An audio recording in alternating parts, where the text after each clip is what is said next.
Thoughts on the Israeli embassy staff killings. Notes from the edge of the narrative matrix. 2 staff members of the Israeli embassy in Washington, D.C. have been shot and killed by a man who shouted "Free Palestine" and reportedly told police, "I did it for Palestine, I did it for Gaza," after his arrest. The entire Western political media class is ferociously decrying this as an anti-Semitic attack, despite the shooter's clear and unambiguous motives against the State of Israel rather than the Jewish faith, and despite one of the 2 victims being a Christian from Germany. So let's get one thing clear from the beginning. 2 Israeli embassy staffers getting shot in Washington, D.C. is less noteworthy than tens of thousands of Palestinians being killed in Israel's genocidal land grab. It is less important. It deserves less attention. It is not the main story. Israel's genocide in Gaza is the main story. Many are suggesting that this was some kind of false flag attack to change the narrative and rescue Israel's image on the world stage as public sentiments turn against its genocidal atrocities. I see no evidence for this at this time. I've been predicting that Israel's atrocities in Gaza will give rise to violent extremist attacks, because that's just what happens when you do profoundly evil things in full view of the entire world. There may be nothing more to it than that. You simply cannot give Israel sympathy for anything, ever, no matter what happens. Israel weaponizes sympathy. It uses any sympathy it's given as a weapon to justify murdering people. If someone uses something as a weapon to murder people, it's immoral to keep handing them weapons. You must disarm them. Here's a tweet from Caitlin in April 20th of this year, last month. If you believe that all the violence and destruction in Gaza is the fault of Hamas, then by your own logic you must also accept that the coming wave of anti-Semitism and violent extremism which is going to ensue from the incineration of Gaza will exclusively be the fault of Israel. End quote.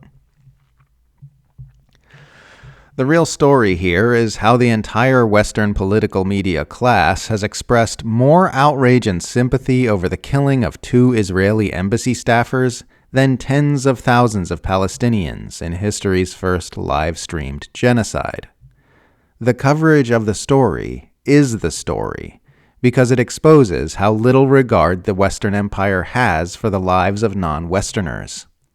Palestinians are not regarded as fully human, so their deaths by genocidal massacres daily are considered less worthy of attention than a double homicide in Washington, D.C.